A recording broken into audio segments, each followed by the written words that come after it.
안녕하십니까. 양재석 세무사입니다. 자, 이번 시간에는요, 세액공제 중에서 통합 고용세액공제에 대해서 살펴보도록 하겠습니다. 조세특례제한법상의 쌍두마차 혜택이 있는데요. 창업세액 감면, 청년 창업까지 포함해서입니다. 그거는 이전에 한번 유튜브로 소개된 적이 있고요.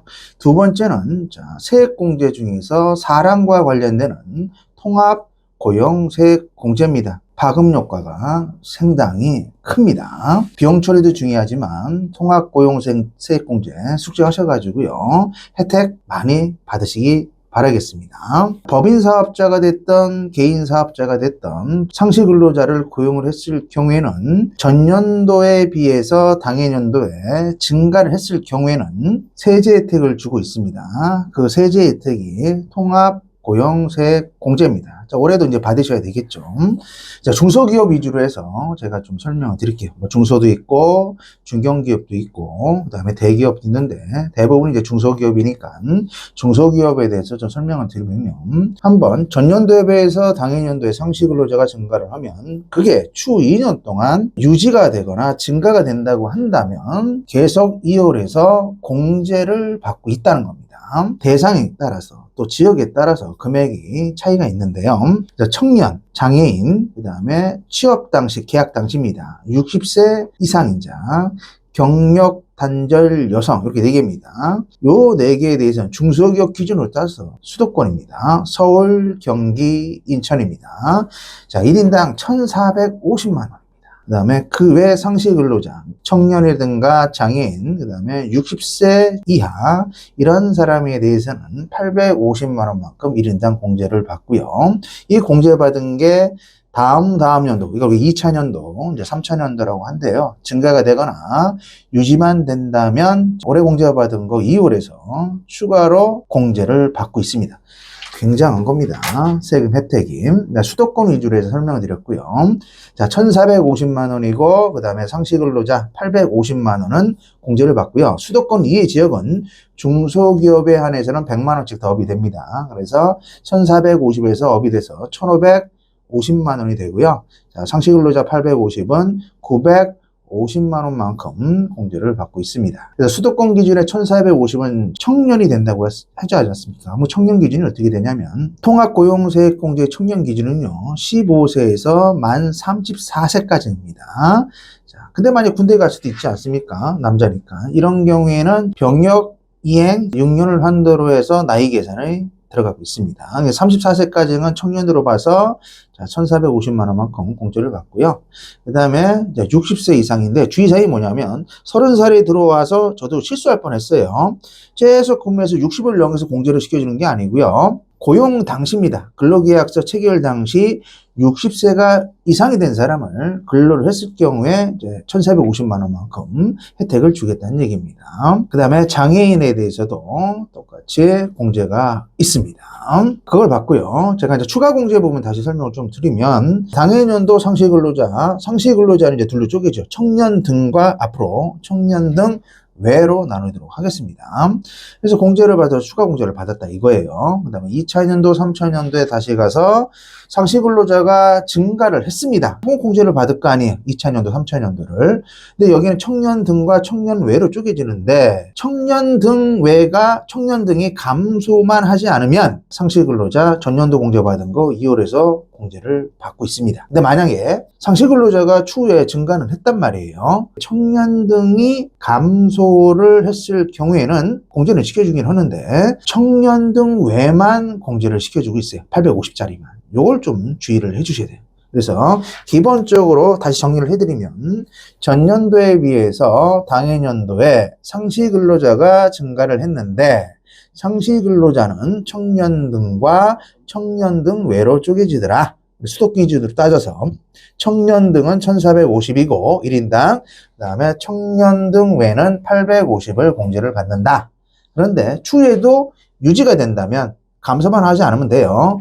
자, 유지만 된다고 한다. 또 증가가 된다고 한다면, 자, 올해 공제받은 거를 추가로 해서 2년 동안은 공제를 받고 있다는 얘기예요. 그런데 상시 근로자는 청년 등과 청년 등 외로 쪼개지는데, 청년 등만 감소하지 않으면 상시근로자가 증가할 때는 똑같이 공제를 받아요.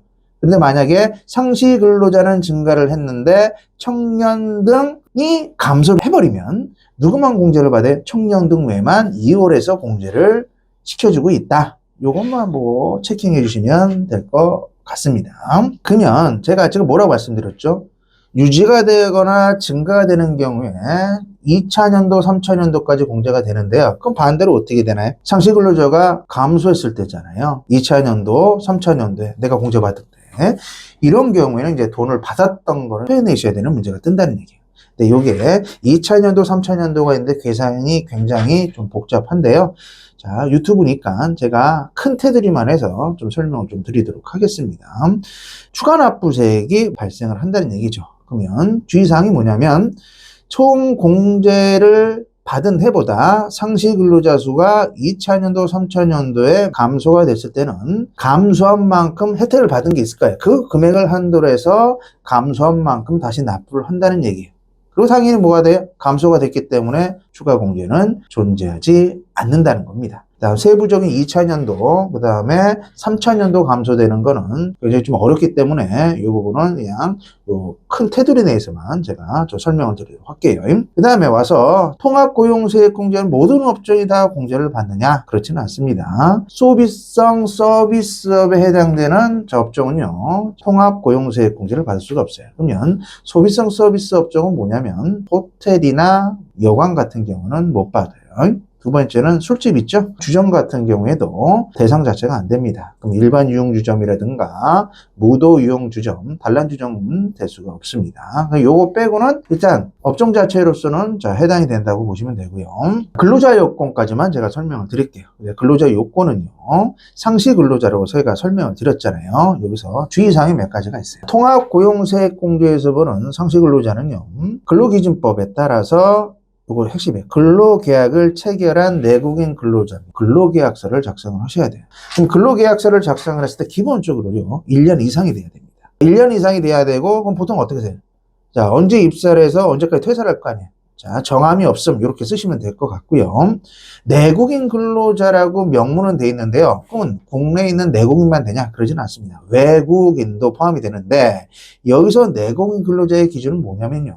소득세법상 거주자에 해당이 되면 됩니다. 그럼 거주자는 뭐예요? 국내 주소를 두거나 1년 이상 거소를 둔 경우잖아요. 그러니까 외국인도 포함이 될 수가 있어요. 근데 일을 하다 보니까 제가 근로계약을 체결했다고 했잖아요. 그래서 정함이 없음으로 해서 근로계약서를 작성을 했어요. 홍길동 씨를. 근데 근로를 하다 3달 근무하다 나가버렸단 말이에요. 그럼 1년이 안 됐잖아요. 그럼 이 홍길동 씨는 상시근로자 수 계산할 때 이 경우는 됩니다. 그러니까 근로계약서가 기준점이 되는 거예요. 그러니까 정함이 없음을 쓰고 1년이 안 돼서 나가더라도 상시근로자에 포함이 됩니다. 근데 만약에 홍길동 씨가 A라는 업체에서 근로계약서를 썼는데 1년만 하고 나갔단 말이에요. 그렇지 않을 수도 있죠. 1년만 하면 포함이 안 되는데 1년 미만. 근데 다시 또 근무를 해서 1년 이상 또 근무를 했다고 쳐요.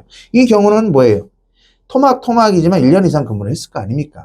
이런 경우에는 갱신이 된 거기 때문에 상시 근로자 수 계산할 때 포함을 하시면 돼요. 자, 두 번째는 좀 까다로운 건데 단시간 근로자라는 게 있습니다.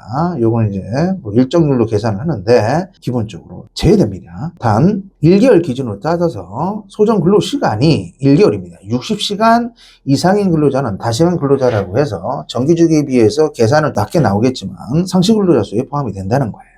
세 번째, 당해법이나 개인사업자에 이런 사람들이 우리 상식적으로 최대 주주, 최대 출자자, 개인사업자의 대표. 근데 그 사람들은 누구의? 특수관계자들. 이런 사람들이 기본적으로 어떻게 되겠어요? 포함이 되겠어요? 안 되겠어요? 되면 안 되겠죠. 근데 실무를 하다 보면 상시근로자수 계산할 때 이걸 빠뜨린 경우가 은근히 많습니다. 이것도 회계 담당자나 대표님하고 체킹을 할 때 꼼꼼하게 인원수 가지고 판단을 하셔야 돼요. 이게 첫 단추입니다. 그 다음에 상시근로자 수로 보지 않는 게 있는데 어떤 사람이냐면 급여가 낮은 사람이 상시근로자로 갈 수도 있잖아요. 근데 우리가 연말정산을 하다 보면 두 가지가 있어요. 근로소득 원천징수 영수증이라는 게 하나가 있고요. 또는 근로소득 원천징수 부라는 게 있어요. 소득자별로. 그러니까 디테일에 1월부터 12월까지 자 월급 얼마고 어떻게 띄었다. 소득공제 얼마다. 이게 가끔세 얼마다. 표시가 된 게 소득자별 근로소득 원천징수 부입니다. 그런데 주의사항이 뭐냐면 저도 실수한 게 조문에는 소득세법 시행령에 근로소득 원천징수부에 의하여 근로소득세를 원천징수한 사실이 확인되지 아니하고에 또는이 아니에요. 근로소득 원천징수 영수증이 아닙니다. 결과물이 아니에요. 소득자별 근로소득 원천징수부를 확인하셔야 돼요. 그 확인하는 것 중에 1월부터 12월 사이에 가까스에 낸 게 없어요. 상시근로자가 아니에요. 근데 여기 제가 뭐라고 적었나요? 고라고 했잖아요. 그럼 또 있어요. 4대 보험이라는 게 있겠죠. 4대 보험 중에 뭐가 중요해? 국민연금이나 건강보험이 있을 거예요. 국민연금 또는 건강보험을 또 납부한 사실이 없으면 상시근로자의 어카운팅을 치지 않습니다. 자, 처음 시발장은 제가 결론부터 일단 설명드렸죠. 금액이 얼마만 공제를 받는지 설명을 드렸지만 첫 단추는 뭐예요? 상시근로자 수 어카운팅입니다. 근로계약서를 반드시 실무에서는 작성을 하셔야 돼요. 지나고 난 다음에 거꾸로 작성하시면 안 됩니다. 왜? 나중에 나갈 수도 있잖아요, 그 사람이. 그냥 오자마자 근로계약서를 꼼꼼하게 체킹을 해서 정함이 없으므로 작성을 해주시고 상시근로자 수에서 빠진 한 6가지 사유 설명드렸잖아요. 대상자들. 요거 유념해 주시면 됩니다. 그래서 다시 요점 정리를 할게요. 수도권 기준으로 해서 중소기업 기준으로 설명을 드렸고요. 청년 34세까지입니다.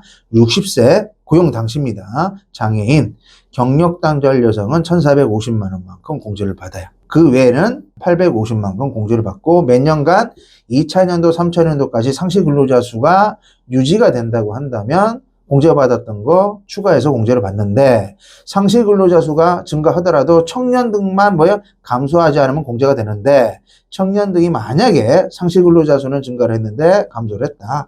이때는 청년등 외만 공제받은 걸 끌고 와서 공제를 시켜주고 있습니다. 단 공제를 받았는데 추후에 2000년도나 3000년도에 상시 근로자 수가 감소가 됐을 경우죠. 이런 경우에는 왜요? 내가 혜택 받은 거를 토해내야 되는데 공제받은 걸 한도로 해서 다시 납부를 해주셔야 되고요. 그러다 보니까 어떻게 돼요?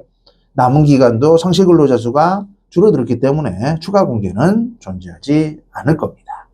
자, 그래서 이번 시간에는요. 통합 고용세 공제와 관련되는 가장 중요한 공제 부분과 추징, 그 다음에 상시 근로자 수 체킹하는 거에 대해서 좀 살펴봤습니다. 자, 우리 대표님들이나 그 다음에 우리 사장님께서는 큰 테두리만 이해하고 계시면 좋을 거라고 생각을 합니다. 1,450만 원, 850만 원이 핵심입니다. 유지하시고요. 여기까지 해서 오늘 통합 고용세 공제에 대해서 한번 살펴봤습니다.